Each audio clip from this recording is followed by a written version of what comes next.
Ғалам өте үлкен және шексіз.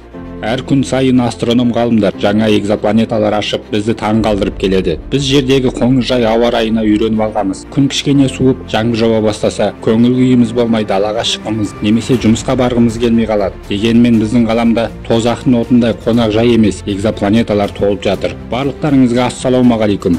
Бүгін біз ғаламдағы басқаларына ұқсамайтын, әдеттен тыс 10 экзопланетаға саяхат жасаймыз. Бір планетада қатты ыстығына қарамастан бетін мұз басып жатса, біреуі қара құрдым сияқты қап-қара, біреуі жұлдызының әсерінен буланып салмағынан айырылып жатыр, тағы біреуінің 3-тен 1 алмаздан тұрса, кейбіреулерінде төбеден жаңбырдың орнына тас жауады.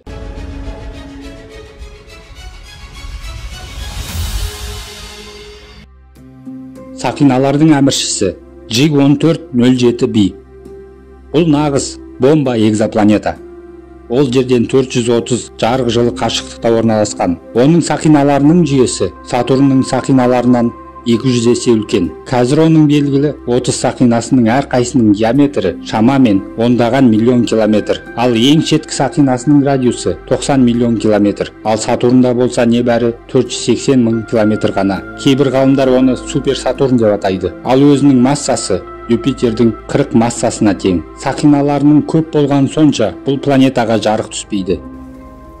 Бұдан да қызығырақ планета ол Gliese 436b. Жерден 30 жарық жылы қашықтықта орналасқан. Бір жыл мұнда шамамен 2,5 тәулік. Ол жұлдызынан 7 миллион километр қашықтықта жатыр. Мөлшері Нептунмен шамалас. Ал массасы жердікінен 22 есе ауыр. Атмосферасы өте ыстық, 439 градусқа жетеді. Мұндай ыстыққа қарамастан, оның бетін толықтай жауып жатқан су мұзға айналған. Егер бұл мұзға қолыңызды тигізсеңіз күйіп қаласыз. Не үшін олай? Жер бетінде 0 градуста мұз ериді ғой. Мүмкін физика заңдары бұл планетада жұмысын тоқтататын шығар. Жоқ, физика заңдары бүкіл ғаламда бірдей. Жаңа айтқандай, бұл планета өте ауыр, яғни гравитациясы өте үлкен. Ауырлық күші планетадағы бүкіл заттарды ядросына қарай қатты тартып, бетіндегі суды да тығыздап, мұзға айналдырып жібереді. Нәтижесінде бетін ыстық мұз жамылып жатқан планетаны көреміз.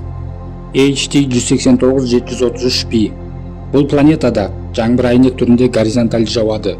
Бұл оның атмосферасының силикаттардан тұруына байланысты. Жұлдыздың өте жақын айналғандықтан температурасы ыстық болып, силикаттар әйнекке айналады. Сосын планета бұл әйнектерді 8500 км/сағ жылдамдықты желмен жан-жаққа шаша бастайды. Ал бұл дыбыс жылдамдығынан да бірнеше есе асып түседі.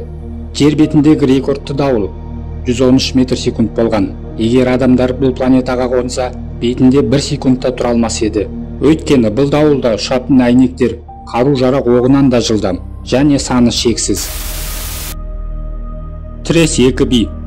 Қара құрдым туралы көп естіген боласыз, бірақ қап-қара планета туралы естіп көрдіңіз бе? Трес 2b деп аталатын газды гигант бізден 750 жарық жылында орналасқан. Оның орбитасы жұлдызынан 4 миллион километр қашықтықта жатыр. Ал бұл Меркурийдің күнге дейінгі қашықтығынан 10 есе аз. Жер беті өзіне түскен жарықтың 36%-ын шағылстырады. Ал Меркурий күн жүйесіндегі ең қараңғы планета. Ол жарықтың 10%-ын ғана шағылстырса, Трес 2b түскен жарықтың 99%-нан астамын жұтып қояды. Бұл адамдар тапқан ең қап-қара планета. Ол тіпті көмірден де, қара акрилді бояудан да қара. Басында астрономдар оны тапқан кезде қара құрдым екен деп ойлап қалған болатын. Оның температурасы шамамен 1000 градус Цельсий. Негізгі осындай температурасымен және жұлдызына жақын орналасуына байланысты ол керісінше қызыл жарық болуы керек еді. Ал оның қара болуына құрамындағы жарық жұтатын бөлшектердің калий, натрий және титан оксидтерінің көп болуы себепші болуы мүмкін.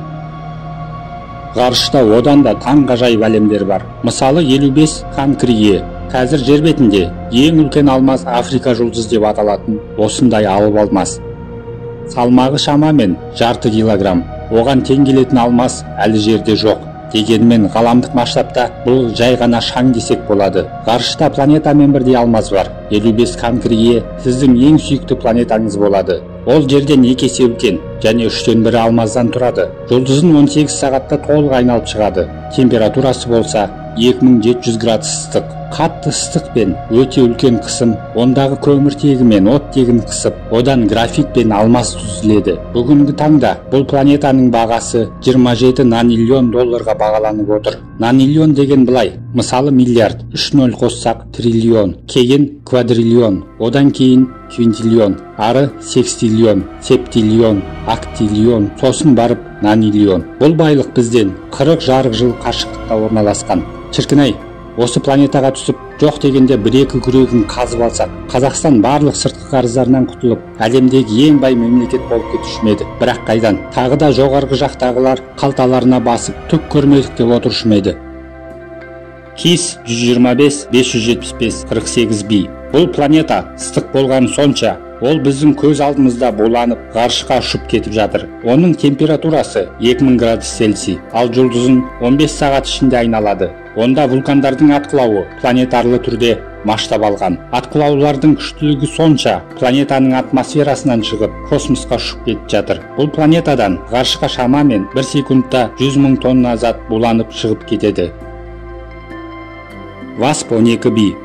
Жерден 1400 жарық жылы қашықтықта орналасқан. Ол Юпитерден біраз үлкен, бірақ өз жұлдызын бас айналдыратындай жылдамдықпен айналады. Өзінің өлшеміне қарамастан, жұлдызын бір тәулікте толық айналып шығады. Оның массасы Юпитерден 1,4 есе үлкен. Өте жылдам қозғалған соң, оның формасы жұмыртқаның пішініндей сопақ болып кеткен. Ал температурасы 2500 градустан асып, жұлдызына бір жағымен ғана қарап айналады. Жұлдызы бұл экзопланетаны өзіне қатты тартып, жылдан жылға жақындап барады. Ғалымдар бұл планетаны 10 миллион жылдан кейін жұлдызы толық жұтып қояды дейді. Кеплер 438b. Жерге өте ұқсас, бірақ жақында өмірімен қош айтысатын экзопланета. Оның мөлшері жермен бірдей, тіршілік ету аймағында орналасқан. Бірақ жұлдызының үлкейіп өсуіне байланысты, оның орбитасы да кеңейіп барады. Орташа температурасы 7-10 градус. Айырмашылығы жұлдызында. Ол күнге қарағанда сәл салқындау және жарығы азырақ. Бірақ барлық қызыл алып жұлдыздар сияқты өсіп келеді. 200 миллион жылдан кейін жұлдызы бұл планетаны жұтып қояды. Біздің жерді де осындай тағдыр күтіп тұр. Бірақ оған дейін әлі 4,5 миллиард жыл бар. Енді жерден 489 жарық жылын алыстасақ, Корот 7 деп аталатын жұлдыздық жүйеге келеміз. Бұл жұлдыздың тура жанында Корот 7b деп аталатын тозаққа айналған экзопланетаны көреміз. Оның массасы жердікінен 4-5 есе үлкен, ал радиусы 1,5 есе көп. Ол жұлдыз небәрі 20 сағатта айналып, ғаламдағы уақыт бойынша ең аз жыл мөлшерін көрсеткен планета болып табылады. Ғалымдар бұл планетаның жұлдызына қараған жағы 2600 градус Цельсий екенін айтады. Сол үшін оның бетін лавадан тұратын мұхит жапқан. Тіпті кейбір минералдар мен металдардың балқу температурасы оның ыстығынан аз. Ал планетаның қараңғы жағында ауа райы аздап қолайлылау. Плюс 50 градус ыстық, және ол жақта қайнап жатқан лава жоқ. Бірақ бұл жақта бізді тосынсый күтіп тұр. Атмосферасы буланған минералдар мен металдардан тұратындықтан қараңғы жағында бұлардың бәрі суып, тасқа айналып, төбеден тас жаңбыр жауады. Кеплер 10c. Бізден 567 жарық жылы қашықтықта орналасқан бұл экзопланета өлшемі бойынша өте үлкен. Массасы жерден 17 есе үлкен. Оның таңғажайып ерекшелігі тастан тұратындығында. Негізінде мұндай алыптар газдан тұруы керек. Қалыптасқан теория бойынша мұндай аспан денесі мүлдем болмау керек еді. Осы экзопланетаны тапқаннан кейін ғалымдар мегажер деген термин енгізді. Осындай экзопланеталарды зерттеу жұмысы жалғасқан сайын, бұндай планеталар әлі ұзақ уақыт бойы қорқыныштар әлемі болып, біздің жер шарында тұруымыздың өзі орны толмас сәттілік екенін есімізге салып отыратын болады. Лайк басқаннан неге аясыздар? Саусақтарыңыз 10 тонна болса да бісміллә деп көтеріп, лайк басып бермейсіздер ма? Комментарий жазып